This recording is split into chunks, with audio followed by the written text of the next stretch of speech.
আলকাতরা ঢালো।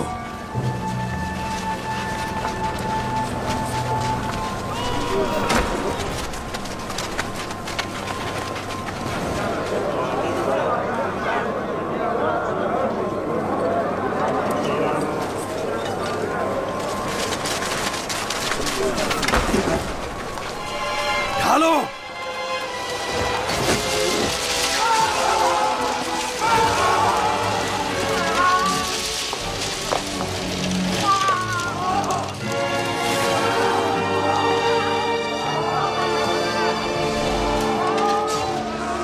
তোমার লস্করদের নিয়ে এখান থেকে চলে যাও হরেন হোপ। তীরন্দাজগণ,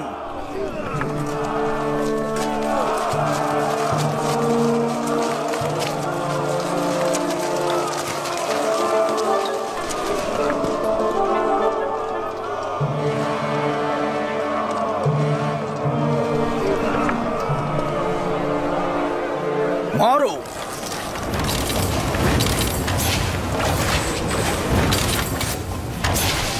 তীরন্দাজগণ, মাথা উঁচু করা মাত্রই মারবে। ঢালো।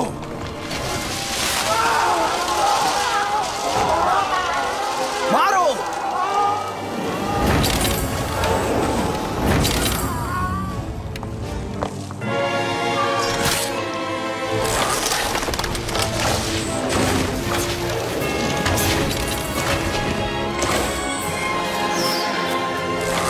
মারো।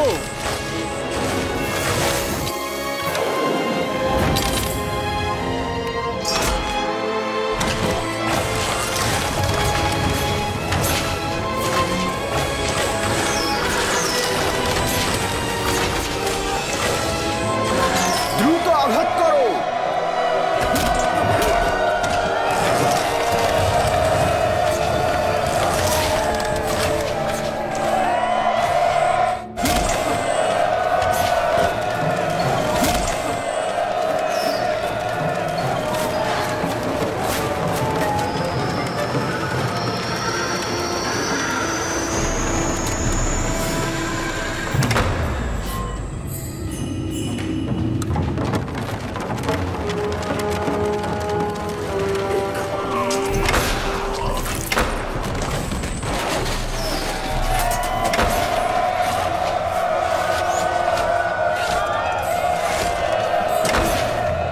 সমস্ত শক্তি প্রয়োগ করো, জোরে আঘাত করো।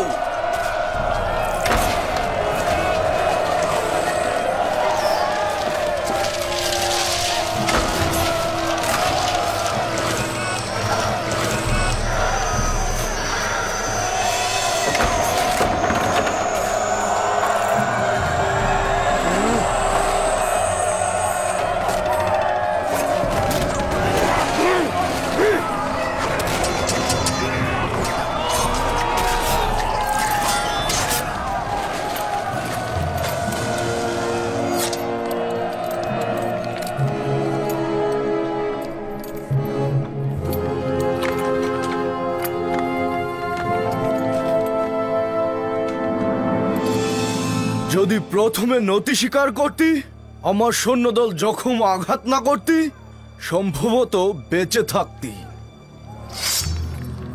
কিন্তু এখন আর ক্ষমা করব না।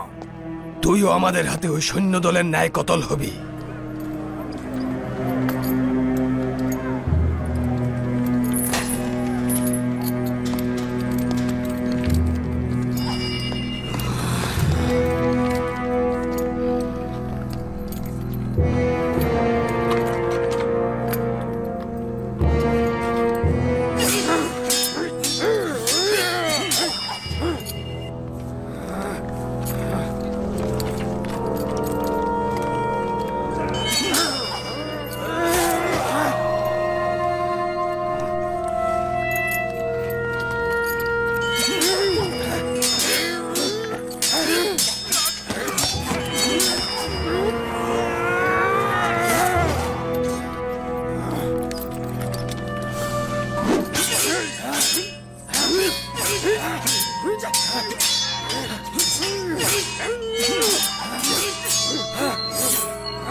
হয়েছে।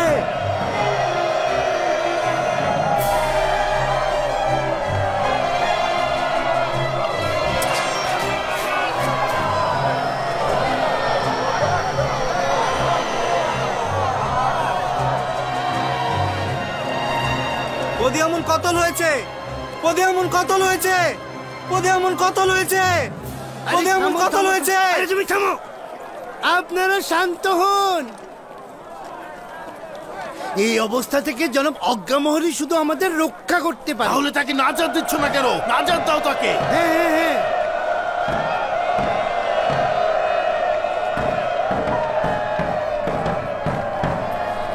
যারা ইবাদতখানার ভেতরে রয়েছে তাদের হুঁশিয়ার করছি, তোমাদের উপরে হামলার পূর্বে তোমাদের এখান থেকে চলে যাওয়ার ফুসরাত রয়েছে। তোমরা চাইলে আত্মসমর্পণ করতে পারো।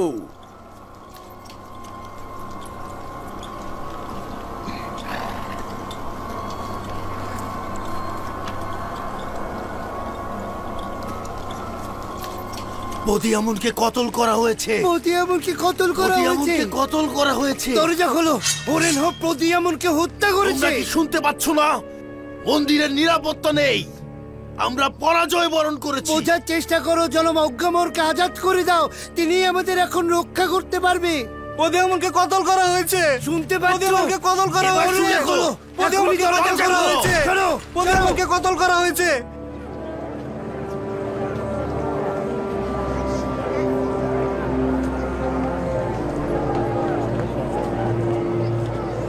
যদি এই ফুসরাত তোমরা কাজে না লাগাও তবে নিজেদেরকে বিপদে পতিত করবে।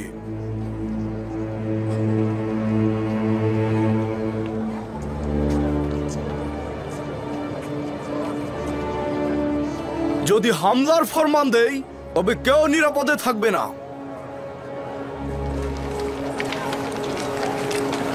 এই দাঁড়াও, দাঁড়াও, কোথায় যাচ্ছ তোমরা?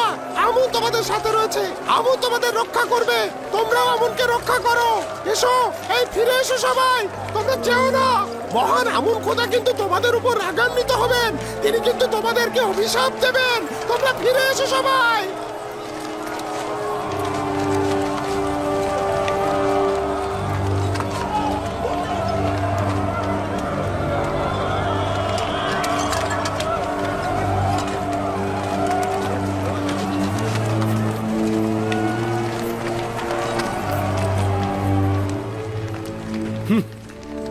আমুনের আভিজাত্য শক্তিমত্তা কোথায় গেল? আর এরকম অক্ষম অনুসারীদের দিয়ে কি হবে?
জনাব অজ্ঞামোহর আত্মসমর্পণ করতে চাইছেন?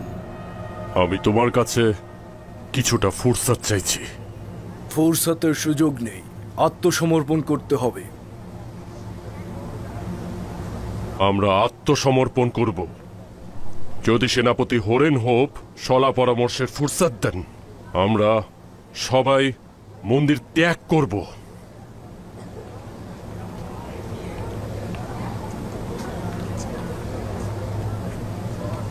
জনাব অজ্ঞামোহরের সম্মানে অপেক্ষা করছি।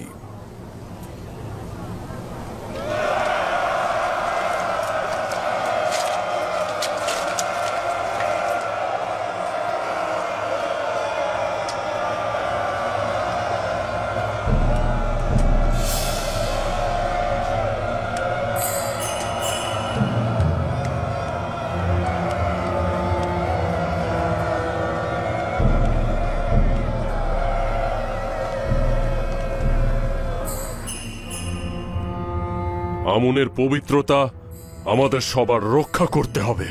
দুশ্মনগণ এসে যেন দেখে যে আমুন তাদের নাগালের বাইরে রয়েছে, তারা যেন আমুনকে না পায়।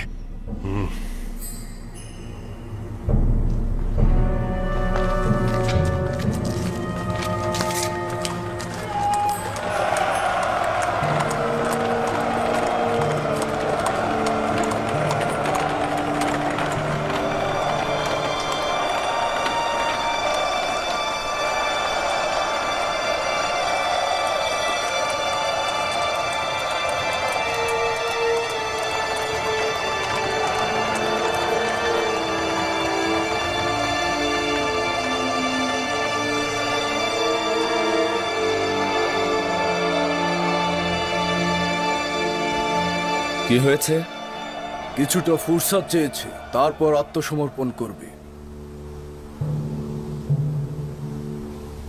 এই অজ্ঞামোহর কিন্তু খুবই ধূর্ত একজন মানুষ।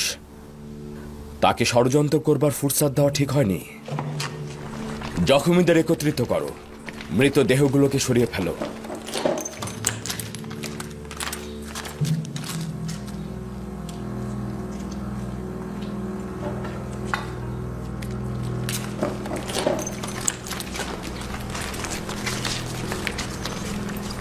তোমাদের আমুন খোদাকে ধ্বংস করতে এসেছি।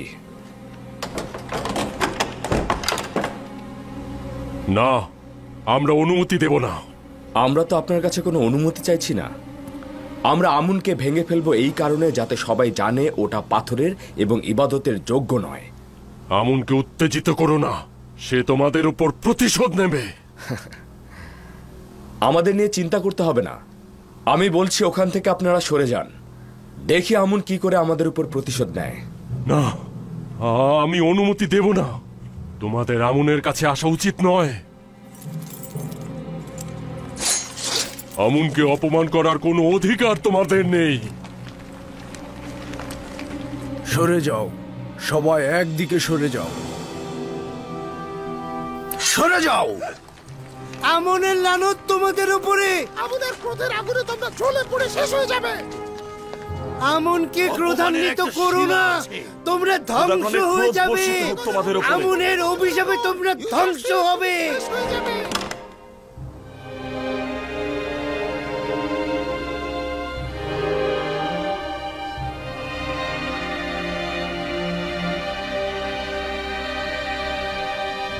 আমুন নেই? আমুনের কি হলো? আমুনকে পাচ্ছ না? আমুন খোদাগন্ধের খোদা। আমুন খোদা আসমানের সত্য ও সুমহান জায়গায় গমন করেছে। উপযুক্ত সময় আবার জমিনে ফিরে আসবেন এবং দুশ্মনদের প্রতি প্রতিশোধ পরায়ণ হবেন। আমন মেরাজে গিয়েছে। আমুন দুশ্মনদের প্রতি প্রতিশোধ দেবেন।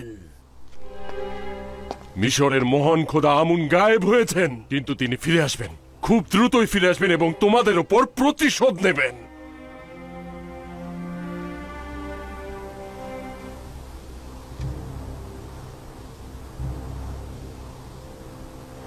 আমাদের আমনের ইবাদত খানায় হামলা করা উচিত হয়নি। আমন আমাদের উপর প্রতিশোধ নেবেন। আমি নিশ্চিত যে আমুন এখানটাতে রয়েছে, এখান থেকে বাইরে যেতে পারেনি।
আমুন আসমানে গমন করেছে নাকি কূপে পতিত হয়েছে?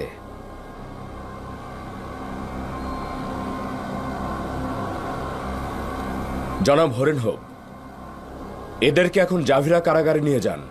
পরবর্তীতে এদের বিষয়ে আদেশ দেওয়া হবে। লানত তোদের আমনের উপরে। অজ্ঞামোহর, তোর ওপরেও লানত। হাজার হাজার বছর তোরা আমাদেরকে ধোঁকা দিয়েছিস। জনাব আজ্ঞামোহর কিছু বলছেন না কেন? ওদের কথা চুপচাপ শুনছেন কেন?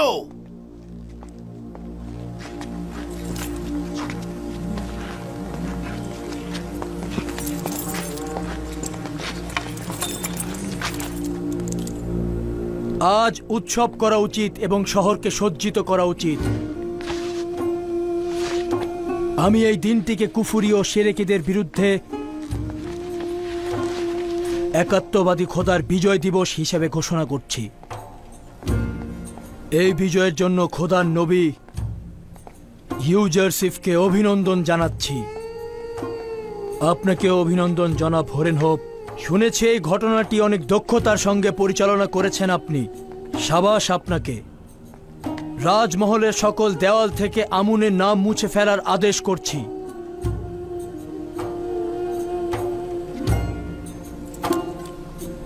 এবং তার পরিবর্তে একত্ববাদী খোদা আতুনের নাম খোদাই করার আদেশ দিচ্ছি। অজ্ঞামোহর এবং তার সঙ্গী সাথীরা যাবজ্জীবন কারাদণ্ড ভোগ করবে এবং সেখানেই তারা মৃত্যুবরণ করবে। পুরো শহরকে সজ্জিত করো। পুরো মিশরে এই বিজয়ের জন্য আনন্দ উল্লাস করো সবাই।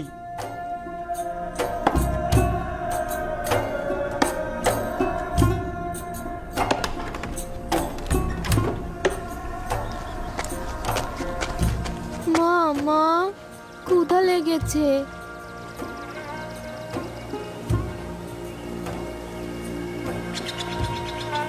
কিছু একটা করো ইয়াহুদা, বাচ্চাটা ক্ষুধার্ত। দুশ্চিন্তাগুলো বগল দাবা করে বসে থেকো না।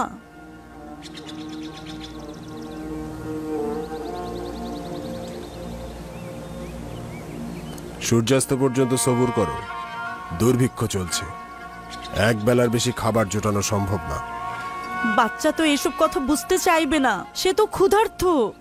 যেভাবে হোক ওকে বোঝাও, কোনো উপায় তো নেই।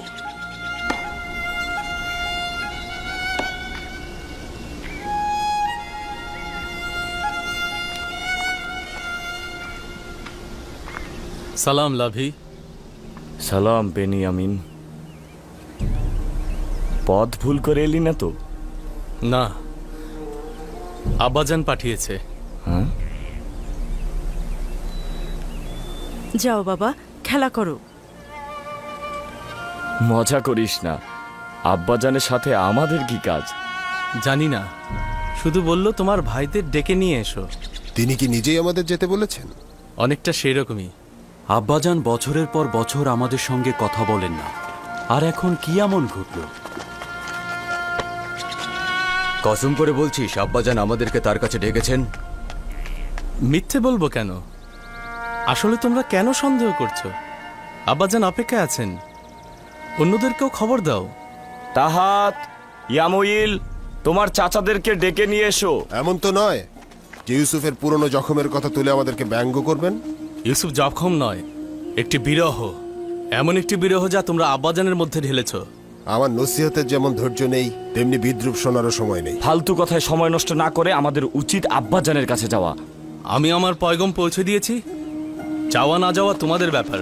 সবুর কর ভাই বেনিয়ামিন, একটু তারা ভাই, শান্ত হ। দুইটি গোত্র দুনিয়া ও আখেরাতের কল্যাণ ও বরকত থেকে বঞ্চিত হয় এবং তারা সৌভাগ্য লাভ করতে পারে না।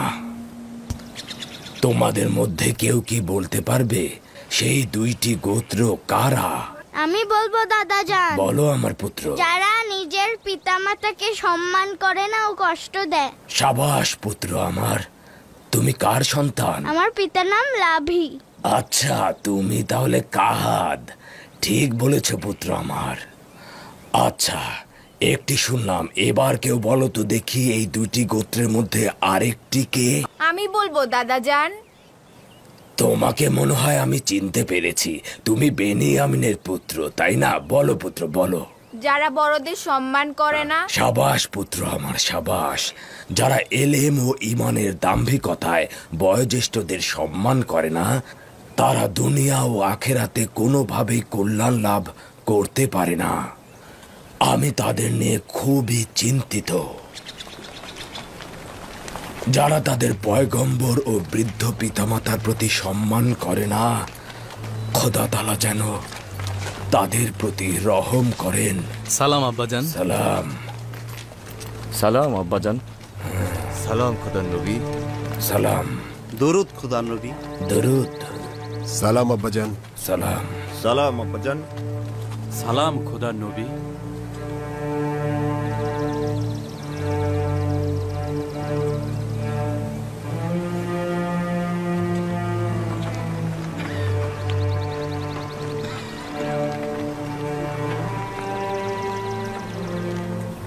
খোদা তাআলার দরুদ তোমাদের উপরেও। সকলেই এসেছো? হ্যাঁ আব্বাজান। এই দুর্ভিক্ষ ও দুর্যোগ এক ধরনের নিয়ামত। আমি ভবিষ্যতে দারুণ কিছু দেখতে পাচ্ছি। অবশ্য এটা তোমাদের মতো অলস ও বেহাল অবস্থায় পতিতদের জন্য নয়। আমরা মৃত্যুর দুয়ারে রয়েছে আব্বাজান, কিন্তু ওরা তা চিন্তা করছে না। তোমাদের কি হলো? কতদিন আর জানু বগলে করে মাতম করবে? তোমরা কি নিজেদের পুরুষ ভাবো? নিজেদের একটি পরিবারের কর্তা হিসেবে ভাবো? তোমরা কি হাতের উপর হাত রেখে বসে থাকবে আর পরিবারের এক একজনের মৃত্যুর সাক্ষী হবে? আমাদের কি করার আছে আব্বাজান? যদি আপনাদের করার কিছু না থাকে তবে কি আমাদের করার থাকবে? তালাশ করো, নড়াচড়া করো। এভাবে বসে থাকা তো ঠিক নয়। কিন্তু আব্বাজান, সমস্ত শহর এবং আশেপাশের এলাকা দুর্ভিক্ষের কবলে পড়েছে। এইসব জায়গায় সন্ধান করাই বৃথা। আমি ব্যবসায়ী মালিকা ও কয়েকজনের কাছ থেকে শুনেছি মিশরের অবস্থা এখন ভালো। আজ যে মিশর অনেক আগে থেকেই প্রচুর গম মজুত করেছে। দেরহাম ও দিনার যার কাছে যা আছে জমা করো আর মিশরের পথে রওনা করো। সম্ভবত নিজেদের জন্য এবং তোমাদের পরিবারের জন্য কিছু করতে পারবে। এখানে বসে বসে ঝিমালে আর দুশ্চিন্তা করলে সমস্যার কোনো সমাধান হবে না।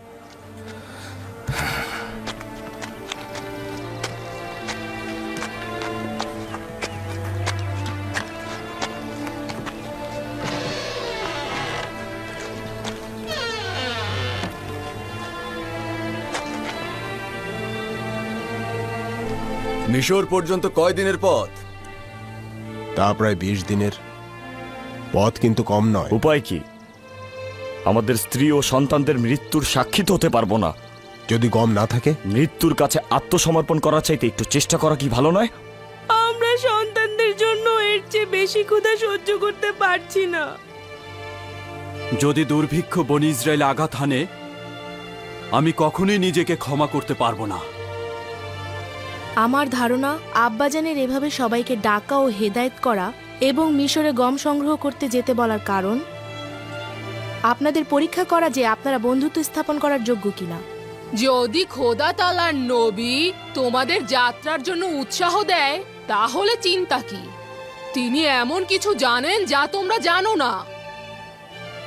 নিঃসন্দেহে তার আকাঙ্ক্ষা সব সময় তোমাদের জন্য কল্যাণ ও বরকতের। যাত্রা করো, যাত্রা করো, যাওয়ার জন্য প্রস্তুতি গ্রহণ করো।